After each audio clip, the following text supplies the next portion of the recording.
Hi there, welcome to the latest episode of my 10-minute moan. And the topic of this 10-minute moan is the expected, I'm not sure whether the best word is Fakerendum or Scammerendum, right? So you can decide and you can leave your favourite phrase in the comments below. And whatever you vote for, that's what I'll go with throughout the whole election campaign for Westminster. That will hopefully not be that far away, right?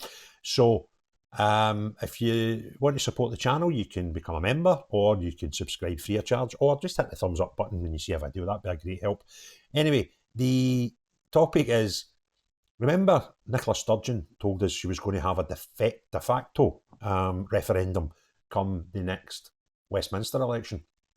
Now, Nicola, when she was the party leader, she said that if her party got more than 50% plus one, is how she put it, of the votes in Scotland in a general election for Westminster, she would take that as a mandate to push for and hold another referendum. Okay? Then she realised they have never got 50% plus of the votes at a Westminster election, even the year that they got almost all the seats. I think they just about got to 50%, just touching it, but that would never happen again. So that's where Nicola, she put her, she nailed that to the cross. And then Humza came along, right? And Humza decided he'd have a de facto referendum as well, based on the Westminster results, but he was a bit sneaky. He, obviously the party had done the sums and realised that might not happen. So Humza's de facto referendum became, if we win most of the seats in Westminster. Now, there are 59 seats available for Scottish MPs in Westminster. So by that narrative, he was wanting to win 30. Right? Now, just to give you a wee bit of what does that mean? The nearest result I can find to the SNP getting 30 seats was in the 2017 Westminster election, where they won 35, right? Now, they won 35 of the seats with 36.9% of the vote, right? So if they'd done that again, Humza's saying that's us, we've got the mandate for a referendum, right? So that's some slide. Now that's to get to 35 seats. So I don't know how the maths would work, but obviously you could get 30 seats with less than 36.9%. So let's say it's 34%, just to put a figure in. A third even. Now there's a good figure. So with a third of the votes, you could get 30 seats, which would be the majority of the seats, and Humza would claim that a mandate for a referendum. Right? Good luck trying to convince anybody else after your kiddie on referendum, right? So that's where we were. We then got a change of leadership this week, got a new one, and Mr. Swinney, folk were waiting to see how he would gauge what was acceptable to get a mandate for a referendum, right? So let's go to BBC. Swinney says no change in SNP's referendum strategy. John Swinney has confirmed that the SNP's strategy for independence is still based on winning a majority of seats at the forthcoming general election. Humza's figures, the ones that you need 30-odd% of the vote to get, those ones. The new First Minister has told BBC Scotland News that winning a majority would be a mandate for another referendum, and he would proceed with urgency, as Scotland could only move on if it became independent.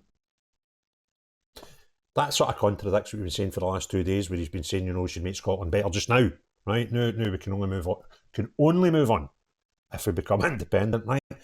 He also denied that the decision to abolish the Minister of Independence post in his government has placed the campaign in the back burner.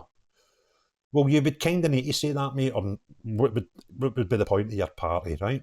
He said he was going to concentrate on making sure his party built the support for independence by concentrating on issues such as cost of living and Brexit. Okay, so he's going to support independence by concentrating on Brexit. Well, we've already exited the EU, mate. I'm not following the logic here. And you obviously don't think independence means standing on your own 2 feet. You think independence means being under control of Brussels. I love that. That is a cracking narrative. The news of Mr Swinney's decision to scrap the Independence Minister post came as the First Minister announced his new government on Wednesday. Jamie Hepburn, who held the post, has taken over as Minister for Parliamentary Business. Wow, that sounds like some job. Mr Swinney was speaking to the BBC on Thursday after his first session of First Minister's Questions. He said he would concentrate his efforts on winning the arguments and building support for independence. He said the cost of living and Brexit are examples where Scotland has been held back by Westminster government. Yeah, okay. So this sort of worldwide cost of living thing, right, is been happening in independent Scotland, and it's Westminster's fault. Wow. And Brexit, that'll be the thing that more Scottish people voted for Brexit than voted for independence at the 2014 referendum, that thing. Right. But he declined to answer whether failure to secure a majority would mean he lacked public support for another referendum, saying he would not answer hypotheticals. Well, you've just gave us a hypothetical that if you win the majority of seats, this is what's going to happen. But you'll not answer a hypothetical when somebody says, well, what if you don't reach the 30 seats, right? This man's insane. This man's no an upgrade, right? This is, I'm not answering hypotheticals. You've just declared a hypothetical, you absolute crank. I sometimes wonder, see the guys that are asking these questions, why do they not follow them up in similar fashion to me and say, excuse me, you've just answered a hypothetical question, right? You've just told us what will happen hypothetically if SNP get 30 seats or more at Westminster. Hypothetically, you're saying this is what we'd do. Honestly. Anyway, Mr Hepburn earlier denied that independence had been downgraded in the government's list of priorities despite his post being abolished. He told BBC Scotland News that every Scottish Government minister is a minister for independence, and that will remain the case. So why were you getting paid extra money to be this minister up until today? Up until yesterday, sorry. If it's every Scottish Government minister's job, why did you have the job? Why did we have an independence minister if we don't really need one, because it's everybody's job? These people are mental. He added, independence is going to be front and centre of our mission. It always has been, and work will continue. However, the move has been criticised by some independence campaigners outside the party. Gordon McIntyre Kemp, founder of pro-independence campaign group Believe in Scotland, said the move sent the wrong signal to a lot of people. He called for Mr Swinney to declare himself as a Minister of Independence. Don't need to, they're all doing it. And for all ministers to put the case for independence front and foremost whenever they announce new policies. Stop you there, right? So, when we announce new policies, we have to make independence front and foremost. Well, kinda. So, let's just say we bring out a new policy for Joe in the A9. That's because of independence. We have to put front.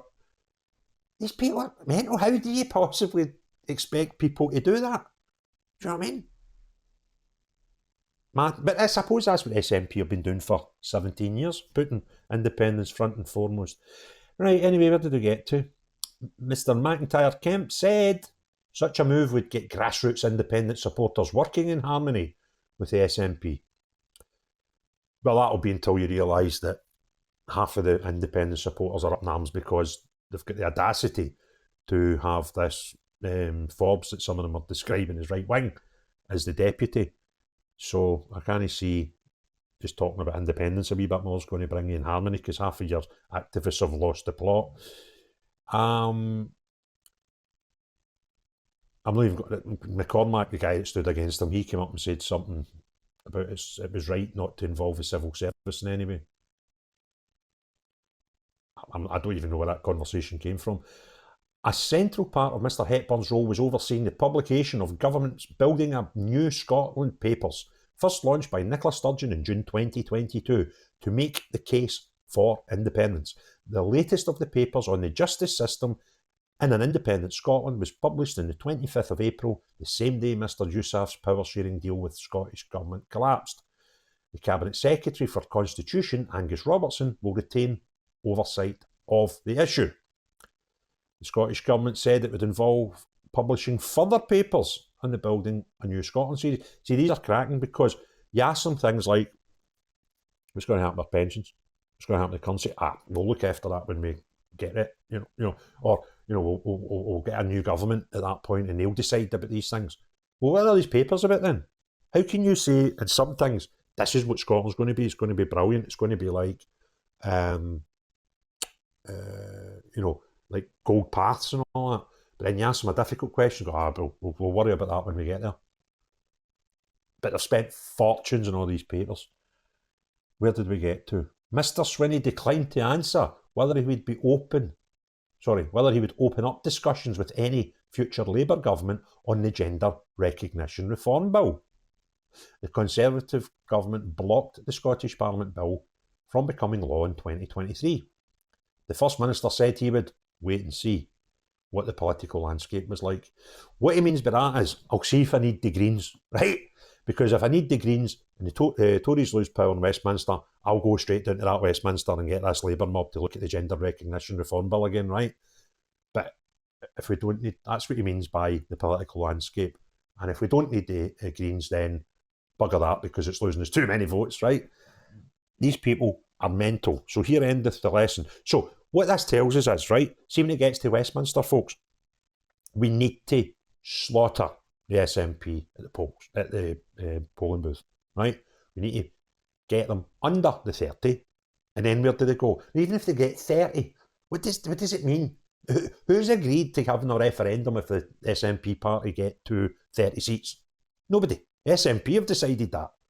So then it'll be, if they got to 30, right? I don't think they will, but let's just say they got to 30 seats in Westminster, then it'll be, that Westminster's going to, against the will of the Scottish people again. We'll hear all that again. That'll just repeat, right? Who in their right mind thinks you could get 30% of the vote and demand a referendum because we've got a mandate? Scottish people are demanding this.